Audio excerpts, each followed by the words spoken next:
안녕하십니까, 김용일 목사입니다.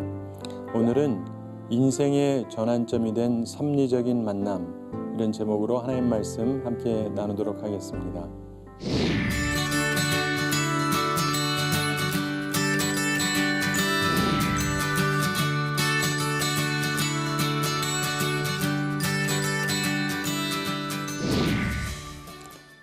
우리가 인생을 살면서 보면 만남이 굉장히 중요하죠.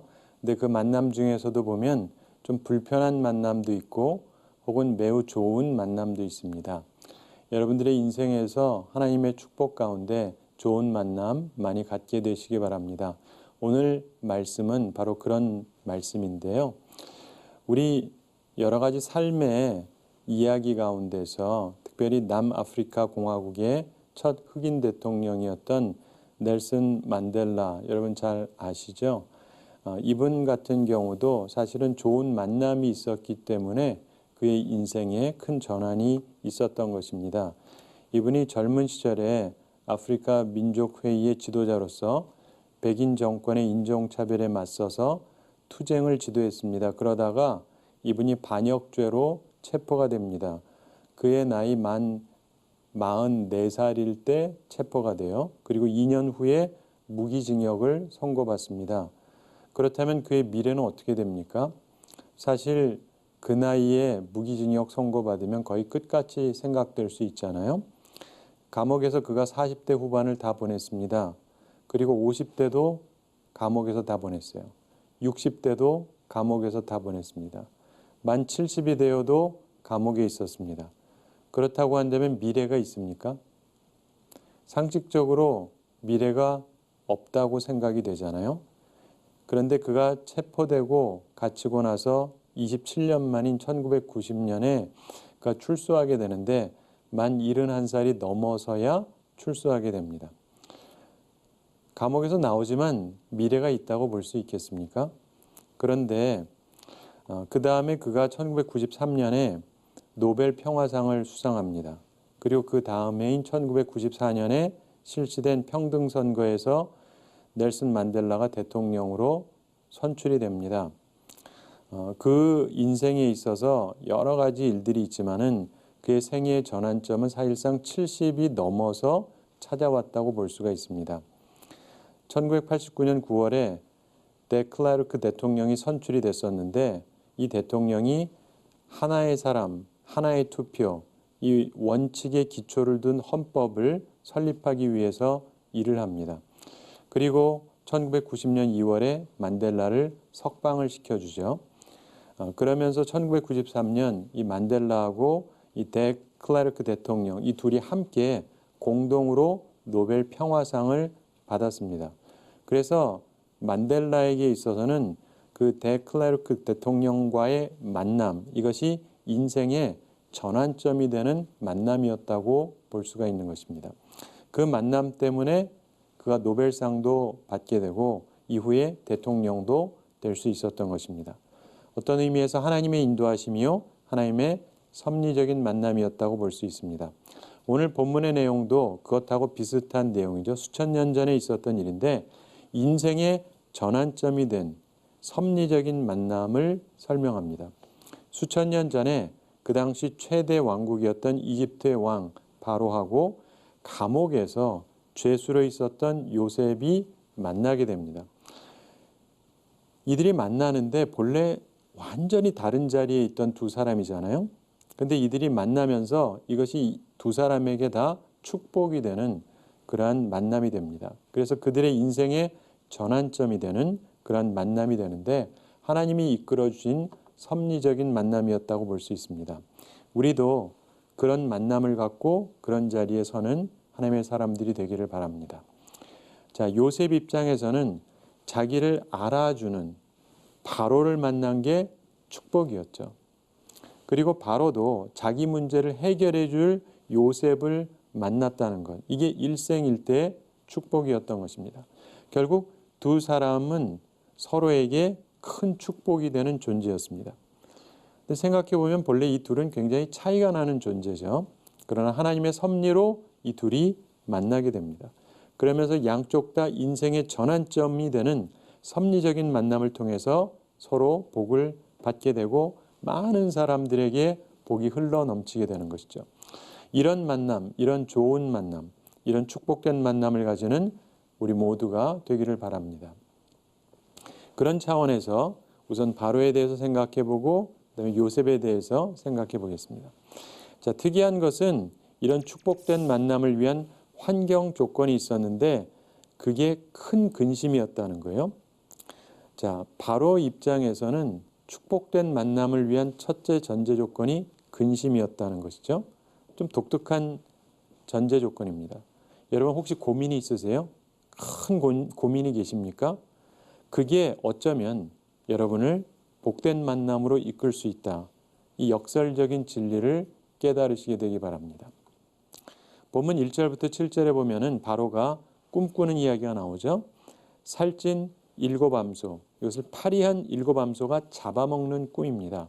그리고 충실한 7이삭, 이것을 가늘고 마른 7이삭이 삼켜먹는 꿈을 꿉니다. 그리고 꿈을 꾸고 나서 바로의 마음이 번민을 하죠.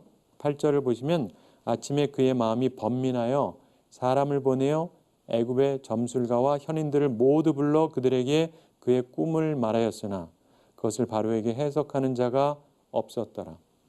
자, 이게 하나님의 섭리입니다. 바로가 꿈을 꿨어요. 그리고 번민했습니다. 그리고 꿈을 해석하는 전문가들을 불러서 물어봤어요. 마음이 불편해서 그런 거죠. 근데 이들이 해석을 하지 못합니다. 자, 이 해석하지 못했다는 것에서 세 가지 가능성이 있습니다. 첫째는 이들이 아예 꿈 해석을 못했다라고 볼 수 있고, 두 번째, 해석을 하기는 했으나 바로의 마음에 들지 않았을 수가 있겠죠.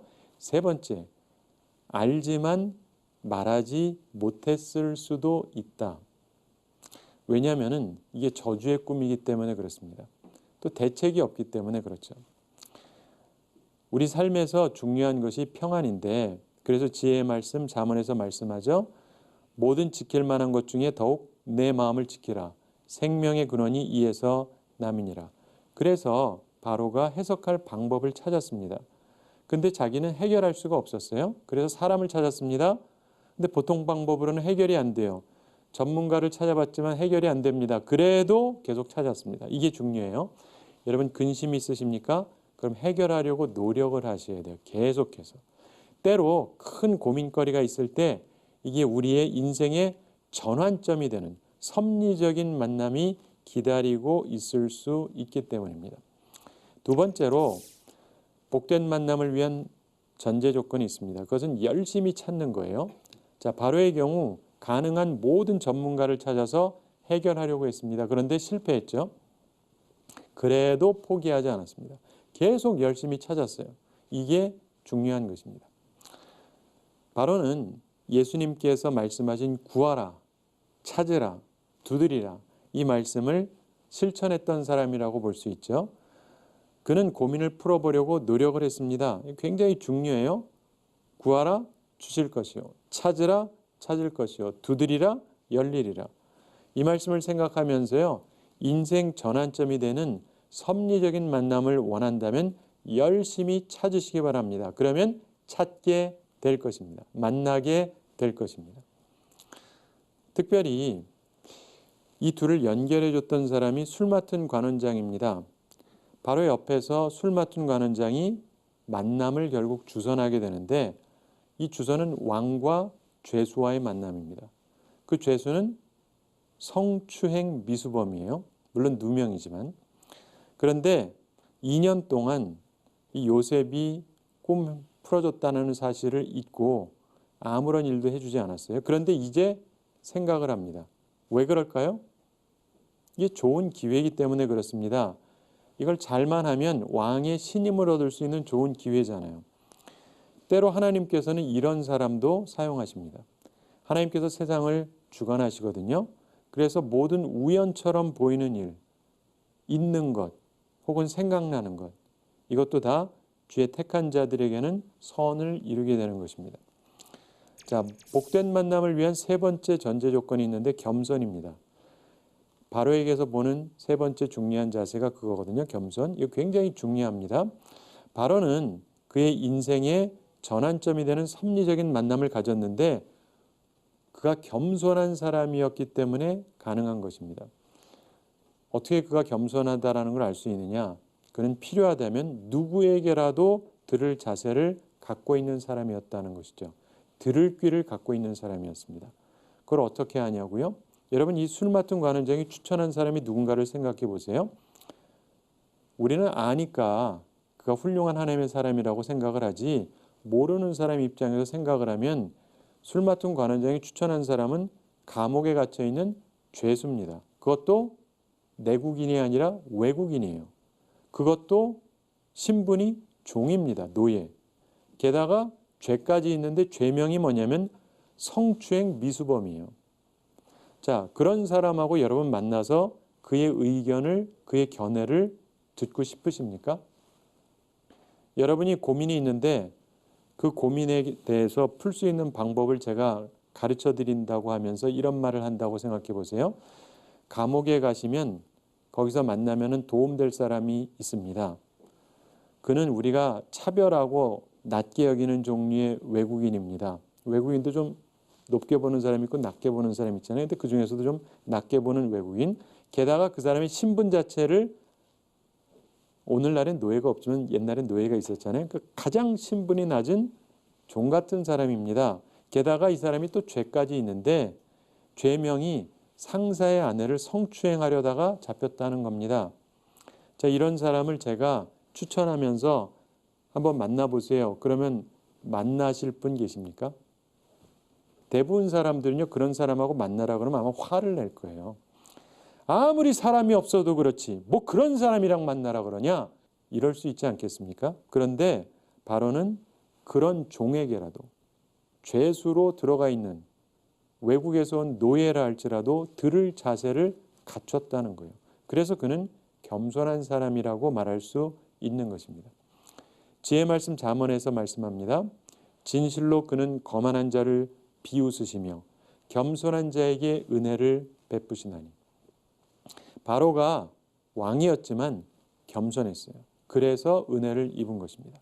사랑하는 성도 여러분, 여러분 들을 귀를 가지셨습니까? 겸손한 사람은요, 진짜 귀중한 만남의 복을 얻습니다. 이제 우리는 바닥에서 위로 이 신분이 수직 상승하게 되는 요셉을 살펴보겠습니다. 그는 어떻게 인생 전환점이 되는 섭리적인 만남을 가질 수 있었을까 생각하면서 우리도 이런 만남의 축복을 받게 되기를 바랍니다. 요셉이 인생 전환점이 되는 섭리적인 만남을 가질 수 있었던 첫 이유는 그가 가진 지혜 때문이었습니다. 그가 지혜가 있으니까 왕까지 만나게 되었던 것이죠. 사랑하는 성도 여러분, 지혜가 귀중합니다. 요셉은 지혜를 얻은 사람이었습니다. 지혜의 말씀 잠언에서 이런 말씀을 합니다. 잠언 4장 5절부터 8절에 이런 말씀이 있습니다. 지혜를 얻으며 명철을 얻으라. 내 입의 말을 잊지 말며 어기지 말라. 지혜를 버리지 말라. 그가 너를 보호하리라. 그를 사랑하라. 그가 너를 지키리라. 지혜가 제일이니 지혜를 얻으라. 내가 얻은 모든 것을 가지고 명철을 얻을지니라. 그를 높이라. 그리하면 그가 너를 높이 들리라. 만일 그를 품으면 그가 너를 영화롭게 하리라. 요셉은 지혜를 얻었습니다. 그래서 그가 영화롭게 된 것입니다. 학위가 아니라 지혜를 얻으시기 바랍니다. 지혜는 하나님을 경외함에서 얻게 되는 것입니다. 요셉이 얻은 지혜가 무엇입니까? 꿈을 해석하는 지혜입니까? 물론 그렇죠. 그런데 그 이상입니다. 요셉은 이미 2년 전에 그 정도의 지혜는 충분히 갖고 있었어요. 꿈풀 줄은 이미 알았습니다. 그래서 술 맡은 관원장 그리고 떡 맡은 관원장 이 둘의 꿈을 충분히 해석해 줄 수가 있었습니다. 근데 본문 1절에 보면은 만 2년 후에 바로가 꿈을 꾼즉 이렇게 말씀합니다. 2년 전 요셉에게 절호의 기회가 왔습니다. 적어도 자기가 생각하기에는. 그런데 그 기회를 살리지를 못합니다. 물론 자기는 최선을 다했지만 그랬죠. 자, 좋은 해석을 받은 사람은 석방됐는데 요셉을 잊었습니다. 그리고 2년이 흘렀어요. 자, 하나님께서 요셉의 고난을 다 아시잖아요. 2년 전에 석방시키셨어도 됩니다. 그런데 또 다른 인연을 감옥에 두셨습니다. 왜 그러셨을까요? 이유가 있을 것 아니겠습니까? 무엇일까요? 제 추측이지만 요셉이요, 만약에 나쁜 꿈을 꿨던 사람이 그 꿈대로 되지 않고 살아났다면, 만약 내가 그를 살릴 수 있었다면 이런 생각을 했을 것 같아요. 좋은 꿈 꾸고 살아나간 사람은 자기를 잊었지 않습니까?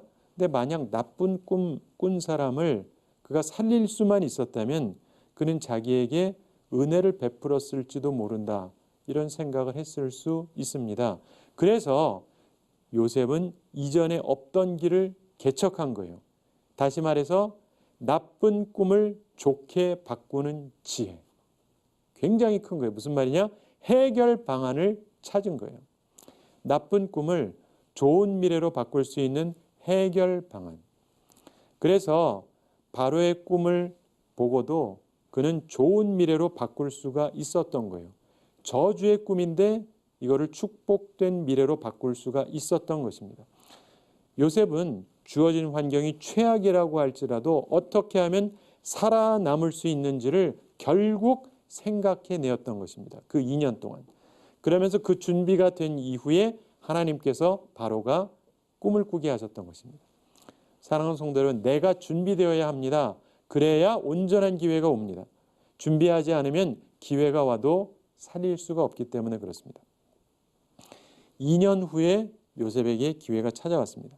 하나님께서 성도들에게 고난을 조금 더 허용하시는 데는 이유가 있습니다. 우리를 괴롭히시려는 게 아니에요. 요셉은 2년 전에도 보통 사람보다 훨씬 지혜로웠습니다. 그런데 조금 더 지혜로워져야 했던 것입니다. 그 준비를 위해서 2년이 필요했다는 것입니다. 사랑하는 성도 여러분, 내가 해야 될 몫이 있습니다. 내가 준비되어져야 되는 것이 있습니다. 중요한 것은 나에게 달렸다는 거예요. 내가 준비해야 되는 부분. 그것을 아시게 되기 바랍니다. 그리고 준비하세요. 그리고 더 지혜로워지시기 바랍니다. 그래야 쓰임받습니다. 크게 쓰임받을 수 있는 것입니다. 요셉은 본문 29절부터 32절에서 꿈을 해석해 줍니다. 나쁜 꿈이에요. 흉년 그리고 기근으로 망하게 된다. 이런 저주의 꿈입니다. 그런데 33절부터 36절에 보면은 그는 2년 전하고는 다르게 미래의 저주, 이거를 막을 수 있는 해결 방안을 제시합니다. 대비하면 된다는 거예요. 이게 중요한 것입니다. 그의 설명을 듣고 바로와 지도자들이 좋게 여겼습니다. 37절을 보시면 바로와 그의 모든 신하가 이 일을 좋게 여긴지라 이렇게 말씀합니다. 바로가 요셉의 명철, 그의 이해력 그리고 지혜의 해결 방안에 감탄합니다. 39절을 보면 바로가 말합니다. 요셉에게 이르되 하나님이 이 모든 것을 내게 보이셨으니 너와 같이 명철하고 지혜 있는 자가 없도다. 여러분, 명철이란 이해력을 말합니다. 지혜는 푸는 능력을 말합니다. 즉 요셉은 상황 파악이 탁월한 명철을 가졌습니다. 또한 그 상황을 해결할 수 있는 지혜를 가졌다고 말하는 것입니다. 참고로 우리가 어떻게 지혜를 얻습니까? 비결이 무엇이죠?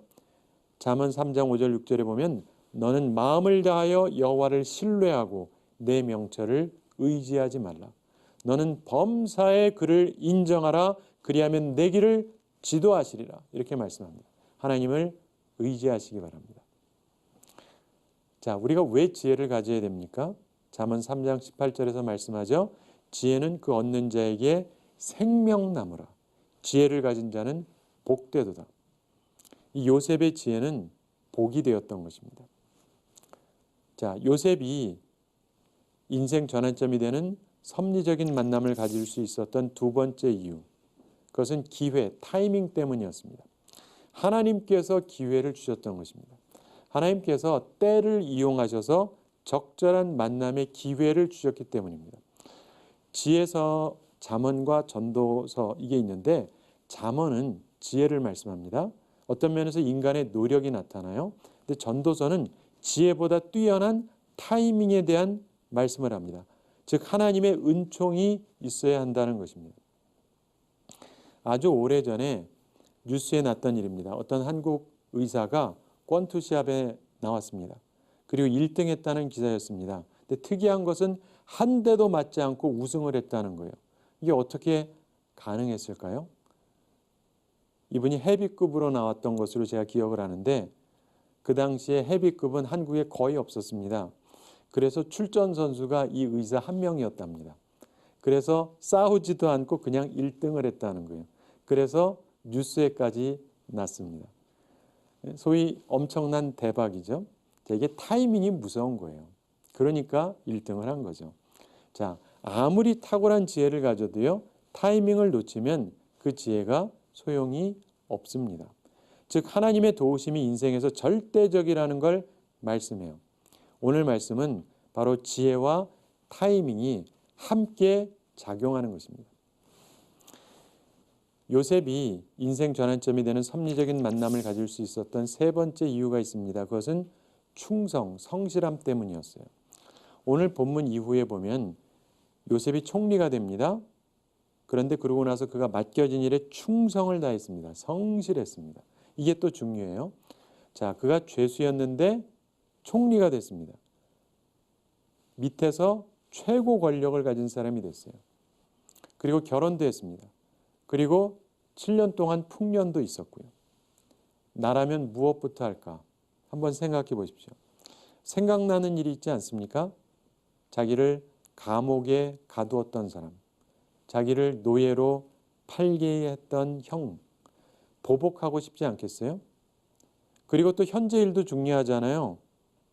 결혼했으니까 누리고 아내하고 행복하게 현재를 즐기고. 자, 그런데 보면 요셉은 과거에 집착하지 않았습니다. 그렇다고 현재에 안주하지도 않았어요. 그는 과거의 상처를 치유하고 현재를 충실하게 지냈어요. 그러면서 미래를 성실하게 준비했던 것입니다. 요셉은 준비했습니다. 형통할 때 준비했어요. 그래서 흉년이 찾아왔을 때, 고통의 날이 찾아왔을 때 그는 세상을 구원하는 사람이 되었던 것입니다. 그래서 요셉이 예수님의 모형이었다고 많은 성서학자들이 얘기하죠. 사랑하는 성도 여러분, 지혜를 가지시기 바랍니다. 기회, 이 타이밍을 주시는 하나님의 은총을 입게 되시기 바랍니다. 그리고 복된 만남이 될 수 있도록 내가 해야 될 최선을 다해서 충성하고 성실하게 사명을 다하시기 바랍니다. 그래서 나도 살고 내 가족도 살리고 또 세상을 살리고 모두에게 복이 되는 그런 우리 모두가 되기를 바랍니다. 제가 한 가지 이야기 말씀드리면서 오늘 말씀을 마치겠습니다. 어떤 목사님께서 비행기를 타셨는데 마침 옆에 어떤 남자 청년이 앉아 있었습니다. 한참을 가는 비행기라서 말을 걸면서 복음에 대해서 설명을 했습니다. 근데 청년이 잘 듣지도 않고 시큰둥하게 듣습니다. 별 반응이 없어요. 목사님이 열심히 하긴 했는데 별로 건진 게 없었습니다. 좀 실망스럽지만 그래도 혹시나 해서 자신의 연락처를 가르쳐 줬습니다. 그리고 혹시 나중에라도 질문할 거나 있으면은 연락하라고. 그런데 저녁이 됐는데 누가 전화가 왔어요. 전화가 왔는데 아까 그 청년이 아니라 청년의 아버지가 전화가 왔습니다. 그래서 무슨 일이신가 물어봤더니 그분이 하는 말이 자기가 마침 뒤에 앉아 있었는데 목사님 설명을 들으면서 자기가 예수님이 믿고 싶어졌다는 거예요. 그래서 연락이 온 겁니다. 어떤 면에서 인생의 전환점이 된 섭리적인 만남이었습니다. 놀라운 타이밍이었죠. 목사님은 몰랐어요. 그런데 목사님이 얘기하던 청년이 아니라 그 뒤에서 듣고 있던 그 청년의 아버지에게 복음이 강력하게 전파되었던 것입니다. 하나님께서 그렇게 배려해 놓으셨던 거겠죠. 전도하는데 그 사람이 아니라 옆에서 듣던 사람이 듣고 믿을 줄 어찌 알았겠습니까? 요셉같이 죄수로 그것도 성추행 미수범으로 몰려있던 사람이 그렇게 출세할 거라고 누가 생각을 했겠습니까? 잠언 5장 21절에 대저 사람의 길은 여호와의 눈앞에 있나니 그가 그 사람의 모든 길을 평탄하게 하시느니라. 모든 것은 하나님의 손에 달려 있습니다. 인생의 전환점이 된 섭리적인 만남을 이룬 바로 그리고 요셉처럼 우리도 하나님께서 기뻐하시는 삶을 살아가고 또 아름다운 복된 만남을 가지고 그런 아름다운 복된 만남을 또 잘 살리면서 살아가는 그런 우리 모두가 되기를 바랍니다. 우리 한 주 동안 지내면서도 인생의 전환점이 된 섭리적인 만남, 이러한 축복의 삶을 살아가는 우리 모두가 되기를 바랍니다. 감사합니다.